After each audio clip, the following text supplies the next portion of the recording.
Hello and welcome to this special edition of Vibrations. I'm Raven Geary. Today on our program, one of the hottest properties making the talk show circuit, Shahrazad Ali. An established writer indeed, Ms. Ali is best known as the author of The Black Man's Guide to Understanding the Black Woman. A very controversial and, if I may say so, a very critical view of life of today's black woman. She joins us today in our studio, and of course we'd like to welcome you today to Vibrations. Well, thank you, Raven, for inviting me. Basically, it's your premise that the black woman is out of sync with the natural order of things. Can you explain that? Well, it's a very sensitive subject, and certainly I believe that I have tried to approach it from a very sensitive angle. What I have actually said is that the black woman's disrespect and rebellion against the leadership and the authority of the black man is a direct cause of the breakdown in the black family structure.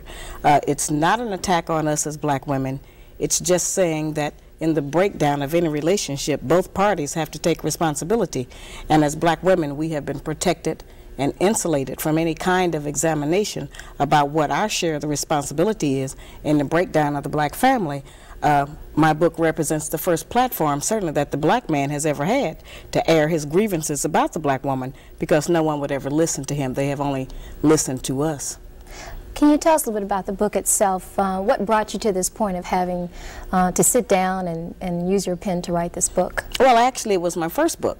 In 1985, I authored How Not to Eat Pork or Life Without the Pig. And at that time, I was going around doing what I was calling Get Off That Hog lectures. And during my travels, I noted that I would take the microscope and show people how you can't kill the trichina worm in pork by cooking it.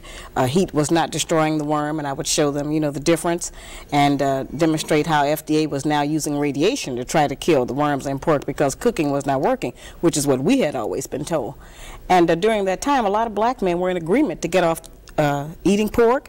They wanted to change their eating habits, and they were happy to find out some information that might possibly save their lives. But it was black women who were the most adamant, who refused to change meal planning techniques, seasoning food, cooking techniques. And so I said, it's interesting. I said, if we are refusing to provide the black man with the proper physical food when we know that food is what sustains life, then what else are we withholding from him? Possibly there are some other areas, emotionally, spiritually, psychologically, that we are affecting his behavior by what we do or what we withhold and refuse to give. And that led me to try to find out. We've always heard that the black man leaves the black family, abandons his woman and children, won't take care of the children, won't work, stays out all night, turns into a drunk, takes drugs. We've heard a lot of negative things. Most of them are true. But I wanted to find out what happens before he gets to that point. What leads up to the breakdown? We've never gone back to try to find out what happens in the relationship between the black man and a black woman that makes him go off and do all of these bad things. To assume that this is just normal, natural behavior for black men would be to assume that he is naturally bad. And I do not believe that the man that God gave to us as a mate is a naturally bad person. And so I wanted to try to examine what goes on with him. What's his side of the story? Did a black man ask you to write this book? Oh, no, certainly not. I think they were just as surprised as black women. Many of them approached the title of the book with a little apprehension because they have not had a champion. We have never had a black woman who actually stood up and said, I'm standing up for the black man's side of the story. We know what our side is, and both sides are true. We have done some very dreadful things to each other. And I don't exonerate black men, which is kind of a misconception that people have. I just say that we know his side. What about our side? And we do have a side. We have adopted some wrong standards. We are judging our men many times by the wrong value system. We are using his children sometimes against him. We have been told that the only benefit that a black man provides in a home is money, and if he does not give us money to take care of those kinds of financial provisions, that he has no value. And what my research has proven to me is that a black man, any man in any home, provides much more than financial support. The man provides guidance, instruction, discipline for the children, which we sorely need in our black homes. He provides gratification, fulfillment, protection. I mean, there's so many other values, and these values are the ones that are missing in our children today. which is why many black children are in the street, out of control themselves, disrespectful, don't have any regard for anyone. And most of us are scared of them, and everybody else is, because nobody has a way into them to try to gain any control over them. So I maintain that a return to traditional family values, certain clearly defined gender responsibilities for black men and black women in running a home and a relationship will help us to produce a better child. And if we produce a better child, certainly we'll have a better future and a better nation. And saying all of this, and as calling yourself a champion, and having, if I may say, the courage to write this book and stand by it, you've caused a stir. This book is very controversial. What are you hearing from public reaction? Well, I don't think that it's an issue among black women about whether or not the book is true or not. The issue is that I was not supposed to tell. These are inside secrets and things that we have never let our men know about. And many times what is that we say? He can't handle me. Well, many times he can't handle us because he doesn't know what it is he's trying to handle. He doesn't understand what motivates us. We have become very adept, many of us, as being able to do something right in front of his eyes and then convince him that that's not what he really saw at all and that it didn't happen. And so we've kept him kind of confused. Excuse me. Do you realize that there are many bookstores, and in particular black bookstores, that have refused to carry the Black Man's Guide to Understanding the Black Woman? I think that that's been overblown. Right now, the book is carried in over 5,000 bookstores here in this country and about 2,000 abroad. The book is becoming a bestseller in London. And to date, we only know of 2 bookstores in the entire country who refuse to carry the book. May I tell you that there is at least one in Tallahassee? There may be, but they're lost if they're doing that. The response we got from that book owner was that your book had nothing, absolutely nothing constructive. Was that a woman who gave you those comments? Yes, it was. Oh, how surprising. Okay. Let's talk about some of the things that seem to be upsetting people, or that people are talking there about. Certainly have been a lot of things taken out of context. Anyone who's ever looked at me or seen, witnessed some of the talk shows, they actually exploit a lot of issues. They take them out of context. They want to sensationalize them to build up their ratings to have a good show. So I really appreciate this opportunity to just sit down and have a fireside chat about the book. Well, I'm glad you're without here. all the fireworks and everything. You say black women, and I quote you as saying, nag, nag, nag, and that we are essentially responsible for pushing our men away by doing so. A lot of times we take a position because of our own emotional mechanisms. We harass our men too much.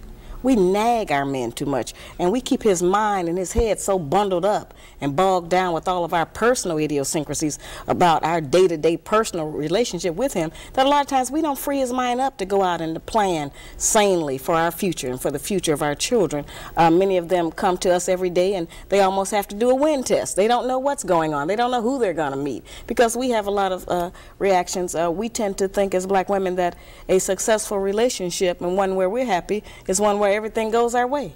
And the first time it goes another kind of a way, then we go into hell, turmoil in our brain, and we start deciding, oh, I've got terrible problems with this man. He won't do what I want him to do. When our men have a side. Let me give that side according to Shahrazad Ali, okay? You say in your book, okay, let's and I'm quoting you, okay? The black man in America is the only male on earth, including every continent, who is disrespected by the women in his nation. That's true. This situation does not exist anyplace else among the billions of people inhabiting our planet except here in America. That's right. The other black men, the yellow men, the red men, the brown men, and the white men are all honored and respected by their respective nations. All other women recognize and accept that the man is the authority, the ruler, and the leader. Only here in the United States, in the black nation, scattered throughout the United States, excuse me, rather, is the black man neglected. That's pretty powerful. And it's absolutely true.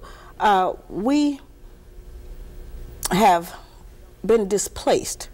A lot of us don't really understand what slavery actually did to us and how much psychological trauma it did to us regarding what our proper roles are with each other, what our responsibilities are as man and woman in our various communities and relationships. We have never been debriefed from slavery. Not really. We have just, we know we had that history, but we don't know how it affected us. We don't know how much of our actual culture we lost, how much of our ideas were taken from us. We know that our religion was taken from us. We know that our names were taken from us. But we don't know how many other standards of day-to-day life have been removed. And while we have adopted the American way of doing things, they have not worked for us because we have a very special situation. We are not the same as everyone else. And a lot of the people who want us to pretend that slavery didn't exist or to forget about it, they've never been a slave. So they don't know what we're going through. They don't know what this has done to us. It has made us as black women insecure.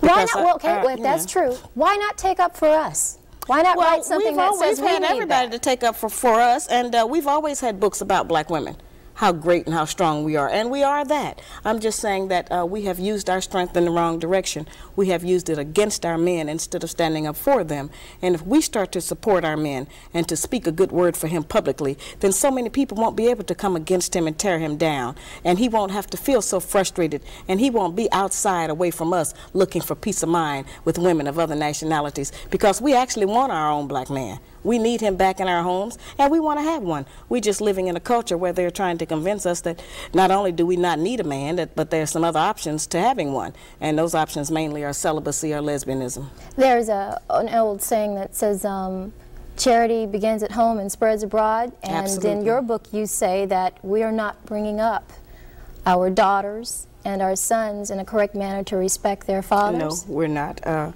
Unfortunately, as I say, since money has been used as the measure, many times if a black man does not have money to give us, we won't even let him see his children. We won't let him spend any time with it because he does not give us whatever the child support is. And I'm not saying that we don't need money to raise a child, but I try to explain to black women that raising a child consists of much more than feeding, clothing, and sheltering it. That's maintaining one. To raise one, you need a return of the parental coalition of the father and the mother to put the proper values into the child.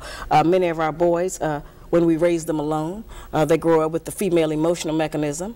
They are suspicious, they are doubtful, they're disrespectful of womanhood, they are bitchy, they can't make a decision. And many of our girls who grow up in a home where there's no man present, they go out into the world and try to mate. They don't have any idea how to live with a man day to day, how to prepare a proper meal, how to be a mother, how to just be in love in the home. Most of what our people and our children especially have learned about how you have a relationship, they learned off of television.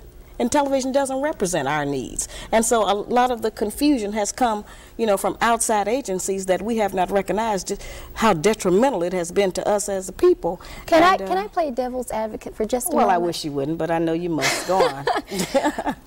What if I am a good wife, his home is clean, his kids are fed, I'm making sure they're well educated, I help them with their homework, I'm a good lover in bed, I help him with the finances, and I say, look at that, he still took a walk.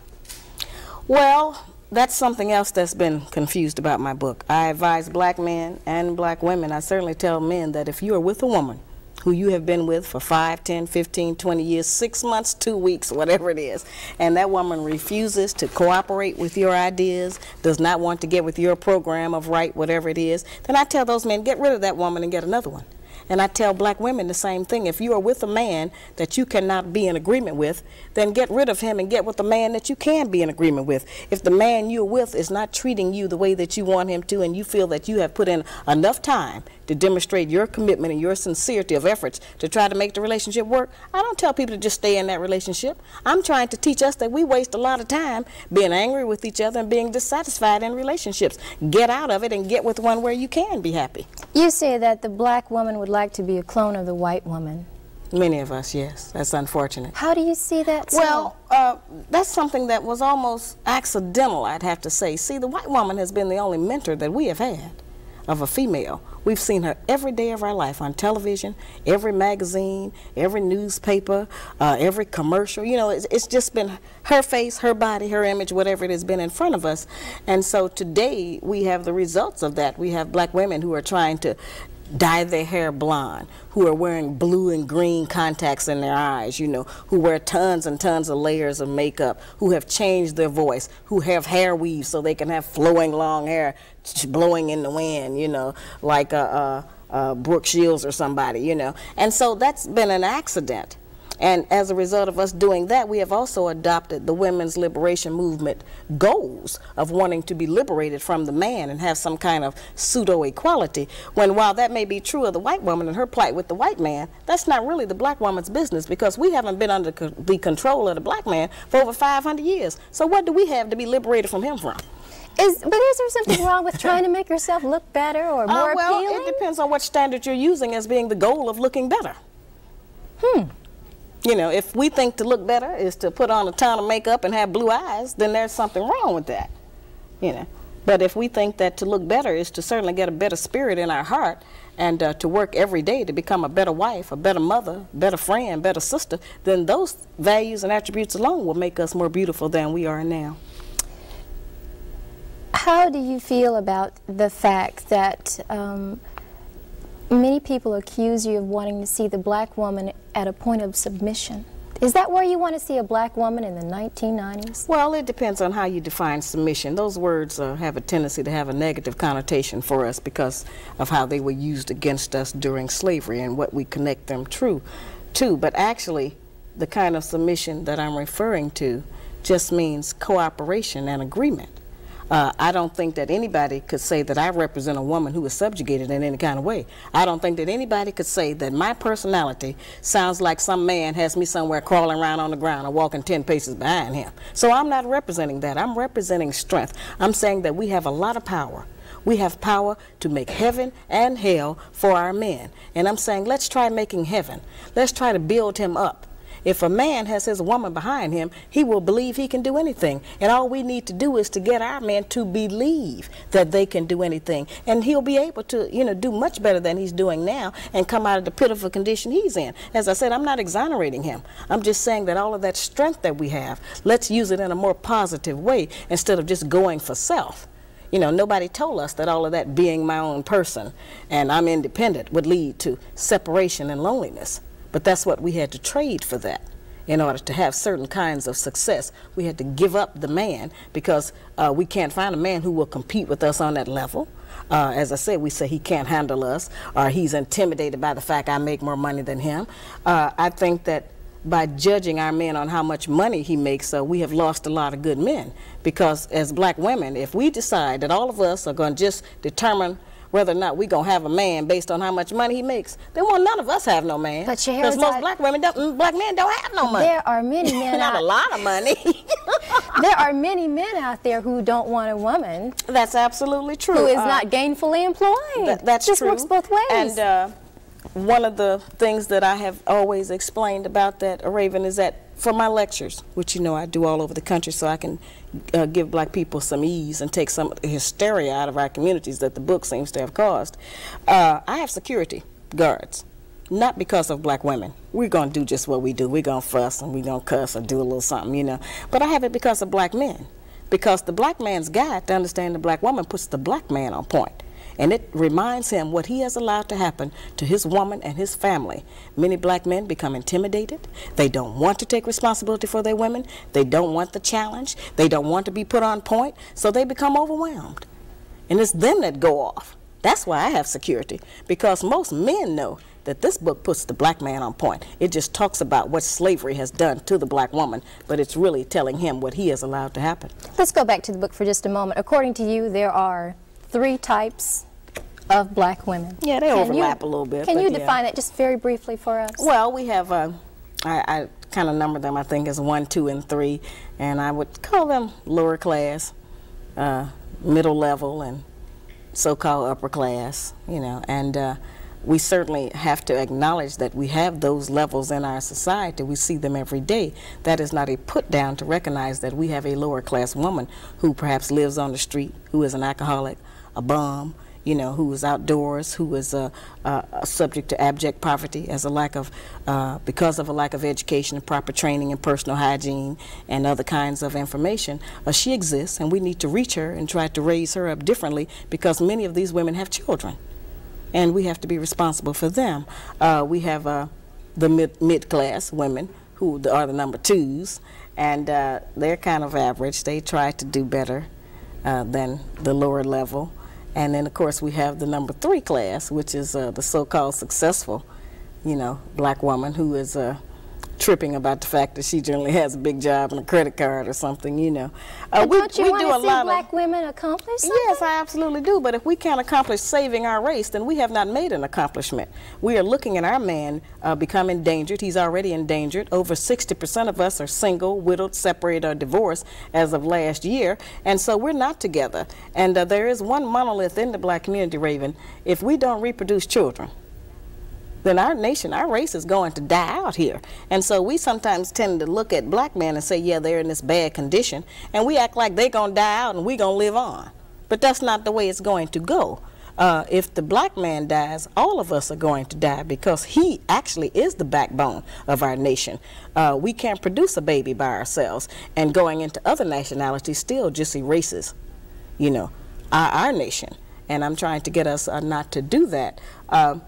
You have problems with interracial marriages. Yeah, I'm not for that. Well, because of the fact that I think that God made a male and female of every nationality so that they could mate and reproduce.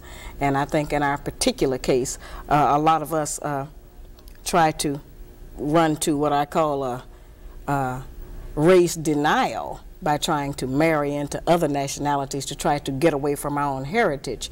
Many black women do that, and certainly many black men do that. So I'm trying to get them to get back together and stop trying to marry and go into other races and infiltrate them with some of the nonsense that we bring as a result of our sad slavery history. What if a woman says to you, well, I was alone, and he came to me at a very vulnerable point in my life, whether he's Hispanic or from the Middle East, or he's white and Caucasian, doesn't matter, and she just says, he came to me at a very vulnerable point in my life, Shahrazad, and he's good to me, and he takes care of me. It's not necessary for people to confess to me. I tell people all the time, I'm not taking a poll.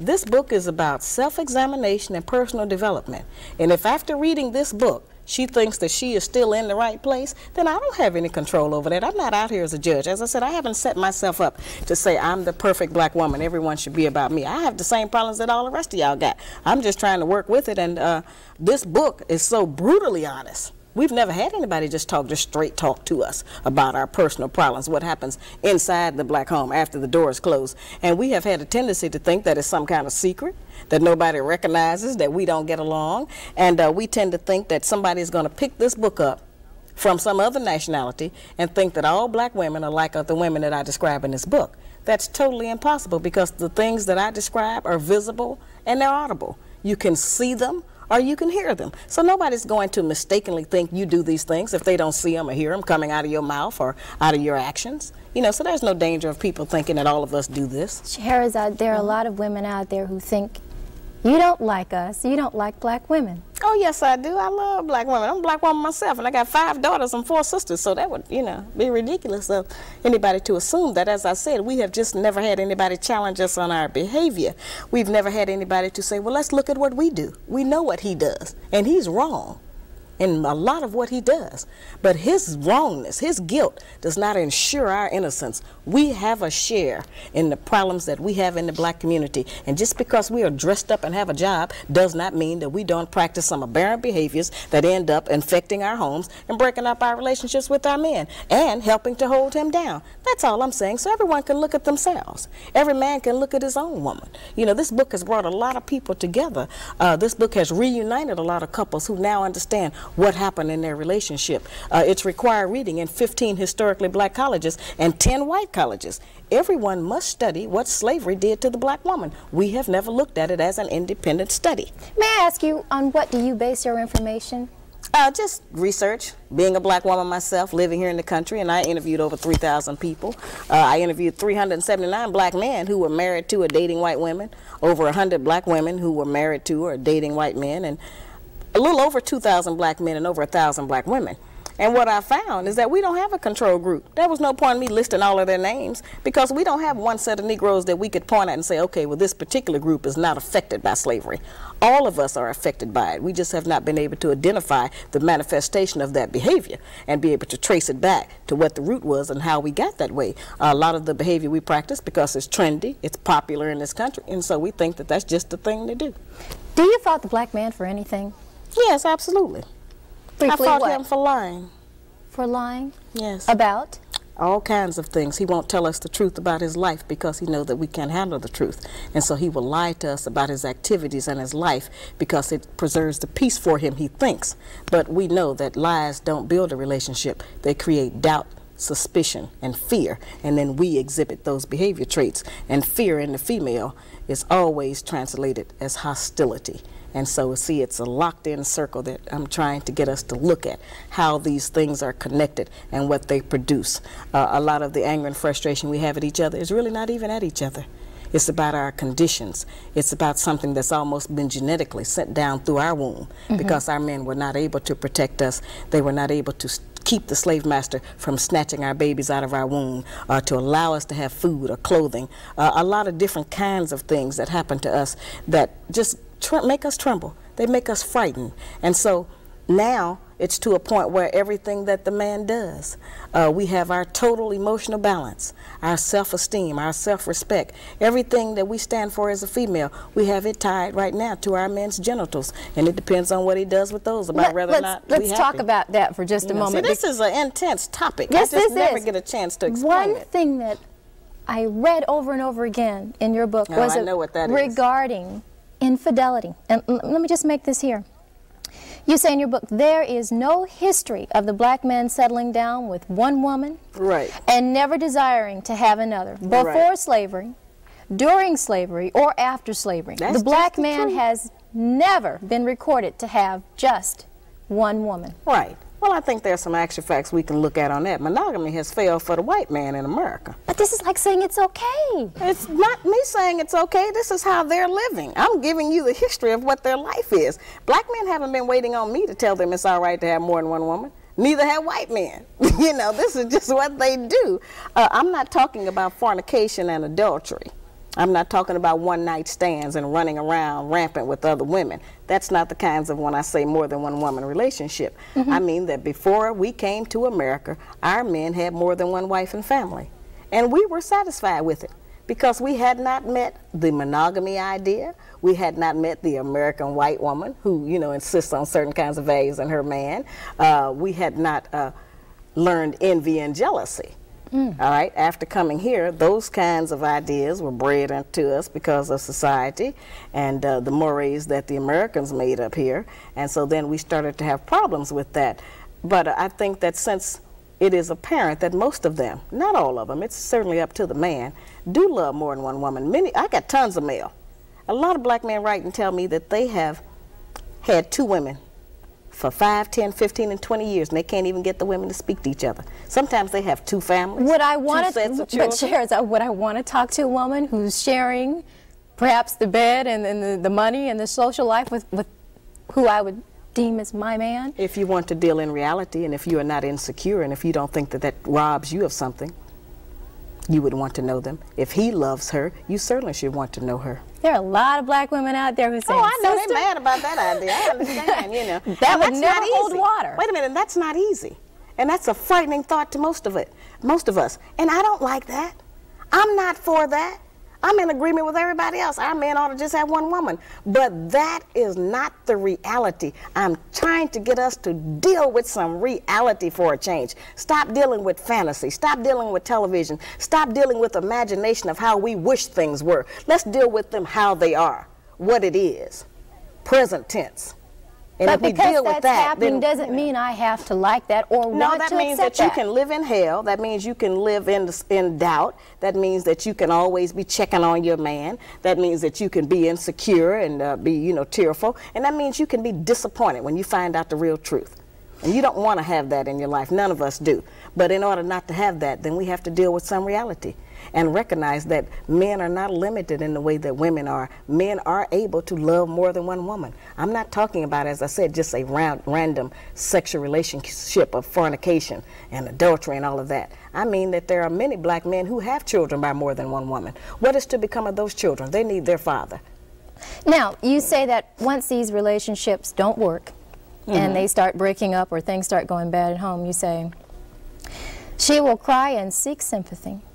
During this period, the black woman will remind the black man of everything she has ever done for him. Yeah, we do that. She will try to make him feel guilty and ashamed of his decidedly outrageous behavior. Absolutely. She'll let the house go, and I quote you, to hell. That's right. She may stop cleaning, ironing, washing, and cooking. And we withhold sex. That's a real tool we use.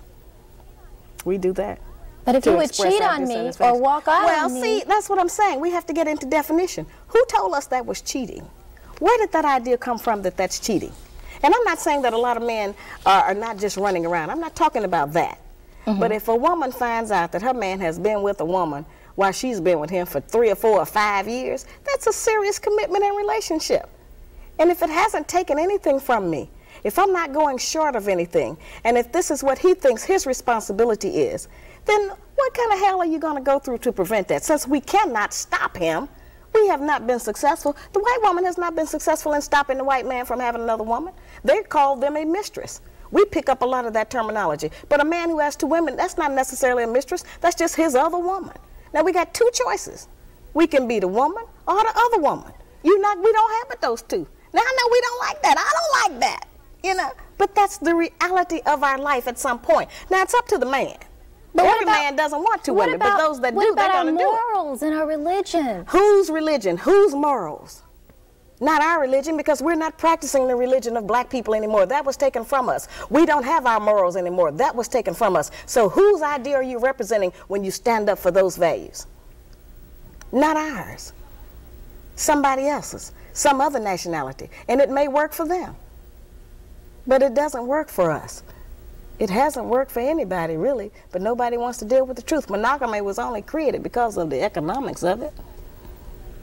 The Black Man's Guide to Understanding the Black Woman has been out for, what, over a year now? March the 20th will be the 1st year anniversary. And for that anniversary, I'm releasing my new video. And the video is called The Black Man's Guide on Tour. And it is exciting. I would assume it's pretty hot. Yeah, it's hot, I tell you. After writing this book, just take a moment before you answer. Okay. Do you regret anything about what you wrote? If you had the chance to do it all over again, would you perhaps soften some of the things that you said? No, that doesn't require any in-depth thought. I've been asked that a lot, of course. No, I wouldn't, because see, we always want some kind of instruction and help to come to us that doesn't affect the status quo. We want somebody to tell us some information or give us some instruction that doesn't require us to change. Okay? This book requires change. And one thing this book has done that I have really been pleased with, it has certainly reopened communications. And a lot of us as black women, because of what here seems like it's just so radical, are willing to make a lot of concessions now and cooperate a lot of other kind of ways to keep from having to do any of these things that I list in here. So I have letters from black men who just write and say, listen, thank you. My wife is cooking better meals now. I have letters from children that say, thank you. My mother quit her 2nd job. She's home with us now at night. I have had black men walk up to me on the street in New York and reach out to shake my hand and say thank you and just burst into tears and say, thanks, hey, I thought I'd never live to see the day. Not to jump on your case or anything here, but just to say in defense, how many of those women are afraid of an open-handed slap in the face? You've been accused. You know, that's a terrible thing. You have been accused of advocating violence. No, see, that's a misconception. I'm trying to stop violence in the black community. Now, we know, Raven, that domestic violence is at an all-time high in the black community. Black men currently are kicking us, blacking our eyes, knocking our teeth out, stabbing us, shooting us. They're doing a lot of horrible things to us. All right, so what I'm trying to do is to put some direction on that. One of the problems we have is that we don't know that change happens in degrees and stages. So if we just tell our men don't hit women, they're not going to do that any more than they're going to say no to drugs. You know, that doesn't work in that way, just to give that kind of instruction. So let's first put some controls on it. Let's get our men to recognize that they don't have to go off and brutalize us with their fists and hit us with weapons and kick us in the stomach and hit us in the breast. But it's okay for him to hit me with his hand? Wait a minute. I'm saying that if I can stop black men from kicking and shooting and stabbing and stomping black women and get them to just lightly tap us in the mouth, I will have saved a lot of lives and preserved a lot of families. What kind of logic is that? Well, they're not going to stop doing it completely. Now, let's deal with the reality of the statistics. You know, 40% of our women are brutalized. So I'm trying to get the men to stop doing that to us. The Red Cross suggests the same motion, and nobody's ever jumped on them. If a person gets hysterical, you slap them in the face to bring them back around to reality. And I'm not even saying a hard slap. And let's go over that, because that's something that's confused all over the country. I'm so tired. That's the national anthem of black women. Now, at first I thought they were really upset, but I think it's been kind of a smoke screen. They're trying to use that to get black men not to read the rest of the book. Okay, this is what it says. If the black woman is brutalized repeatedly, the relationship will fail, and the black man will possibly be arrested and charged with cowardly abusing a woman. This is not the goal. Make no mistake about it. No black eyes, no punching in the stomach, the breast, no stomping, and no uppercuts. Analyzing the options available to the black man when the black woman's mouth, verbal abuse has been proven to be just as violent and harmful as physical abuse. When her mouth becomes uncontrollably disrespectful, they total only a few. He can walk away from her, leave the house, get drunk. We know men do that. He can go to his other woman and complain. He can quit the relationship, leave the woman. He can try to argue back and lose. Nobody can out-argue us, okay? Or he can seek counseling or sympathy from friends. Now, those are the only options any man has when a woman is running off at the mouth to him. Or he can offer her a sound, open-handed slap in the mouth. That doesn't go from point A to Z.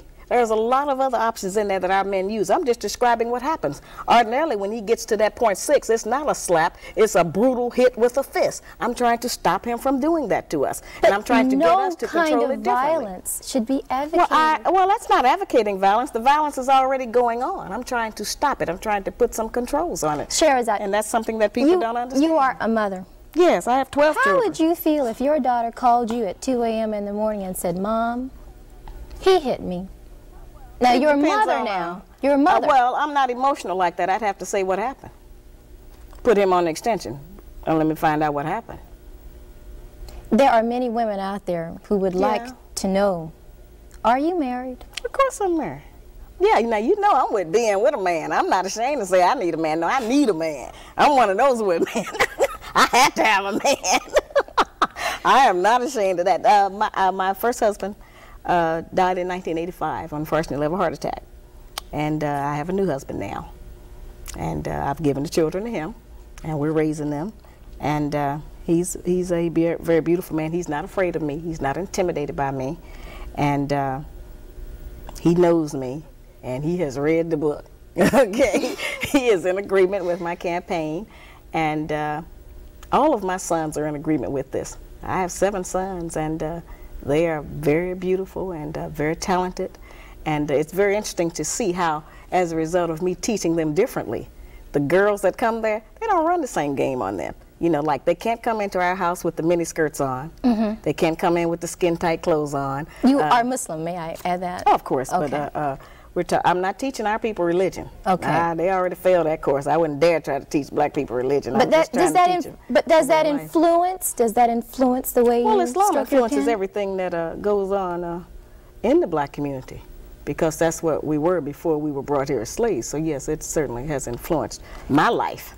Can I jump back? It's not a book on religion, and I don't bring it into it like that. You know? I want to jump back for just a moment. You said there are 3 kinds of black women. Where do you fall? Probably somewhere, the categories overlap, probably between the 2, 3. And how do you criticize yourself? Well, as I said, I work every day to be a better wife, better mother, and I have not said I'm perfect. You know, I'm a victim of all of the things just like all of the rest of us are. And I don't say that all black women do everything in my book. None of us have lived long enough to do everything in the book, but all of us do some of them. And every time that we do them, then it serves to break up our relationship and run our men away from us, when that's not really what we want at all. We really want him to run toward us. But sometimes we function in such a way that makes him be outside looking for peace of mind with somebody else, because we withhold the peace because we're mad at him about something, you know. I go around trying to tell black women, if one of the things we can do for our men is just smile when we see him coming. You know? If you get with these ideas, the first thing it'll do is relax the muscles in your face. You won't be so uptight all the time. It'll make you beautiful. What are you teaching your daughters regarding to this philosophy? That to be able to judge things on an unemotional basis, to try to go by the actual facts of what is presented to you instead of how you feel about it. Our people in general have a problem distinguishing between actual fact and opinion, and we think we have an option to reject the truth based on how we feel about it. And the truth doesn't change just because we feel a certain way about it. It remains the truth. So I teach them that. Is this book semi-autobiographical? Oh, absolutely not. Excuse me. Absolutely not. No, no. But doesn't the average person that write a book, there's a little bit of him somewhere in what I'm the writer here. You the TV host, and writers do not do that. You can write about anything you want to. And the only thing I regret is that I didn't write the Black Man's Guide to Understand the Black Woman Part 2, because there's some more. This is just all I put into one book. But I'm coming out with the Black Woman's Guide to Understand the Black Man in 1993, probably. Well, I will tell you right now, there will be a lot of ladies. Oh yeah, we return money every day. They're trying to buy it already, but I don't have it ready. The most profound question, perhaps, that I can ask you right now: do you believe in what you're writing, or are you a very astute businesswoman making a buck? Well, I believe absolutely in what I'm writing. I wouldn't come out here and go through what I have to go through around the country every day, and I could be in a different city every day of the year. The demand is just that great. I read an article in Emerge magazine the other day. People have been writing in about my book as a result of an article they wrote a few months ago. And the editor put a note in the magazine, in the front of their magazine, that that's Emerge magazine now.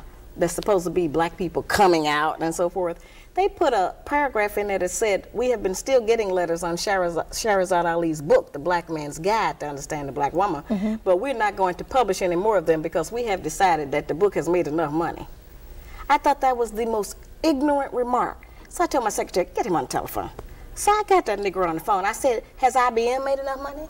Has Nike, Reebok, AT&T? Why don't you go tell them people that they made enough money? You know, that's so silly that our people take an attitude of wanting to stifle someone else's success. The part that you mentioned in regard to me being a successful publisher and a female entrepreneur, absolutely. I have a great deal of insight about the publishing industry. I did this by myself. And you would think that somebody would want to do a story on that side, since obviously I know how to put together a successful project and carry it off into the second year now. But they don't want to deal with that, and they keep saying I've made enough money. And nobody even knows how much money I have made. They don't know what my responsibilities are. They do know I have 12 children. You know, but I thought that was such an ignorant remark for a black person to make, when all of the people who are making money off of black people in our community, where it's not benefiting us at all. It's not helping us to grow or to change or to be better. And they never get addressed. They never get attacked. But they keep saying to me, you know, that I have made enough money, and they don't even know how much. The irony in this is that you said you wish you could see more black women taking more interest in the home. Well, you are a businesswoman. You're traveling all the time. Who's cooking your husband dinner tonight? My husband travels with me a lot of the times. You all just don't know who he is because we can't let that out. No, he's with me a great deal of the time. I have a strong family, extended family structure. I have sisters, and my children are between the ages of 5 and 26. Now, if that 23, 24, and 25-year-old don't know how to take care of the children when I'm not there, then I have failed. But I haven't, because they do know how to carry on until I get back, you know. Have you met any one black woman that you do admire, who you think has done an excellent job? I admire a lot of black women all of the time. Marva Collins. I just made a huge donation to the Marva Collins Preparatory School in Cincinnati in memory of my mother. I've donated to a lot of organizations around the country, you know, to help black children. Mostly that's what I do. I don't donate any money that's going to be used for administrative costs. I don't do that. But if it's going to go directly to the children, I do that. A lot of black women. You know, we've done, as I said, I represent that great strength that we have. I admire you for what you're doing. It takes a lot of courage to bring me in on a television show and let me just talk. A lot of people wouldn't do that, you know, and I wish you success in your career. Thank you very much. After I'm gone. Shahrazad, do you have an opinion of the white woman? Just that she's been an influence on us, and that not intentionally, she's just living her life. She didn't tell us to copy her, you know, but the way the society is set up, we have copied a lot of her ideas, and a lot of the standards she sets for the white man, we have tried to set them for the black man, except all of the things that are required for a man to have to meet those prerequisites, our men are kept from getting. You understand? So it's really a messed up situation, and so we make demands on our men that they just can't produce. You've been on the talk show circuit for quite some time now. 10 months. Do you find that even journalists And the highest degree have trouble remaining objective when they talk to you? Yeah, most of them. In fact, what they do is on the newspaper interviews, they sit there and they're so nice. Oh, they're so wonderful. And then I leave town and then I get a copy of the story in the mail. Oh, God, they roast me alive, you know. You write some pretty powerful stuff. It must be hard to even go in an airport. Oh, sometimes. Well, Sometimes. It certainly has allowed me to be recognized. You know, people, because I wear these crowns, you know, they recognize me in a lot of places. But most of the time, which is a story which has never been told, there are so many black women who love me. There are so many black women who, in fact, next week I'll be going to Baltimore. And there's a group there called the Black Women's Consciousness Raising Organization or something. And it's a black women's group of 250 black women, professional women. They have invited me into their convention to be the keynote speaker. May I I say, got black women all over the country who are in support of this project. In fact, I just gave that lecture in Miami, and the man who invited me in was 78 years old. He said he thought he'd never live to see the day that the truth was told about our women. You know, he's a 78-year-old black man who is still in business. He invited me in. Most of the people at the lecture were women. Most of the people who bought 2 and 3 books for their sons were women. Most of the people that bought books for their daughters who were getting married were women. You know, so it's been distorted of who actually is supporting this project. We have 30 million people out here. About 15 million of them have jobs. About 7 million of them can read or have disposable income to buy a book. And I haven't reached the market that I intend to reach in order to actually get this message to penetrate into our communities. The book being required reading is certainly going to help us to face some realities. Our young people want a different life. They don't want the failure that many of us have suffered. They have seen that this has not worked for many of us, and they want something different. They want to find out why they can't get along, why their mating techniques are failing for them, and why they're so frustrated, why there's so much game and nonsense in it. And this book will help them to do that. Shahrazad Ali, it has been a pleasure, may I say, to have you today on our program. Can I just add something for just a moment? I had the opportunity to have lunch with you today. Yes. You are a very personable individual. You Absolutely. are sweet. They just tried to make me a monster on television. But can I say that if I didn't know about this book, on a first impression of you, I never would have thought you'd have written that. Well, you may not have. Many of us have some talents that our larger communities can benefit from. You know, if I had met you somewhere, I might not have realized that you were a very popular and dedicated talk show host. I wouldn't have known that until you told me what you do. I believe that the message I'm trying to bring to my people is a message from God. I think that the only way our people get any message or information from God is through the people, and that this is a very important work I'm doing. This is not a game to me. It has a great emotional drain on me. People come against me with a lot of negative ideas. They come hard. They bring all the force that they have to bear, and I have to stand up under that. How do you deal with that? You know, well, I don't internalize it. I don't let it go in. I expected us to have an emotional reaction, and I know that when you have a revolution or social change, the first reaction is emotional, but those people settle down. And so if I have to be the brunt of that in order for them to get to a better life, in order for us to have a better child, then I just have to take that. And of course, my own man has to absorb a lot of what I bring to him. Sometimes, every once in a while, somebody will get through, and they'll say something that'll, just be so penetrating, say, wow, listen at that. But I just don't internalize it, because I know that it's not me they really want to attack. They really want to just not have to take responsibility for their behavior. They don't want anyone to say that's wrong, because most of the negative practices we have, we've been doing them so long, we think that they are right. And so we don't want anybody to come out and say, you're doing that wrong. And we certainly don't want our man to say, that's right, you are wrong. Has this been worth what you've had to go through, Absolutely. being accosted in airports and Absolutely. practically blessed out on television shows? Anytime I'm accosted in the airport, it's because somebody wants an autograph or they want a book. I mean, I've had an entire basketball team in LA, they want a book or they want an autograph, but it has not been negative. And certainly, as I said, we can always dwell on that one issue in the book that people tried to bring up that's negative about violence. As I have explained, that's not what I was trying to do, and that certainly keeps people from understanding the rest of the book, which is calling on us as black women to bring some of that backboning strength that we have, some of that monumental dedication to the black family back to making a family. A family is more than a woman and children. A family is a father and a mother and children. You cannot deny, however, that there are many black women who have decided for whatever reason to go it alone and are successful in raising children who are not on they're not drugs. Successful. Yes, wait. Let me just make my point now. Who are sending their children to college, that's not who run a good home. I keep trying to explain that.